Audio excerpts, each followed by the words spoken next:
Hello guys, welcome back to my mini vlog. तर कशा आहात सगळे? तर कालचे फर्मेंटेशनसाठी आपण ठेवलं होतं ते खूप छान असं फर्मेट झालेलं होतं.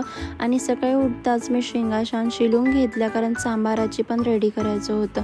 कुकर आईने लावून घेतलेला होता आणि आपला हरवलेला कॅमेरा आज मिळाला फायनली. खूप दिवसापासूनच आम्ही आमचा कॅमेरा शोधत होतो, तो आज फायनली मिळाला. त्यानंतर मग मी इडलीला बनवायला सुरुवात केली, कारण या प्रोसेसला खूप जास्त वेळ लागते आणि आईने आज मेहंदी लावली होती, त्यामुळे आज मला सर्व कामं करायची होते.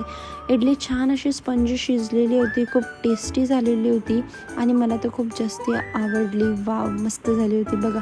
आणि त्यानंतरच लगेचच मग कुकर थंड झाला आणि आईला सांगितलं की तू आता लवकर सांबाराला रेडी कर, कारण इडल्या बनवून रेडी झालेल्याच होत्या. त्यानंतर आईने सांबार बनवायला सुरुवात केली आणि मी चटणीसाठी रेडी केली, कारण चटणीचं आधीच अर्धा प्रिपरेशन मी करून ठेवलं होतं.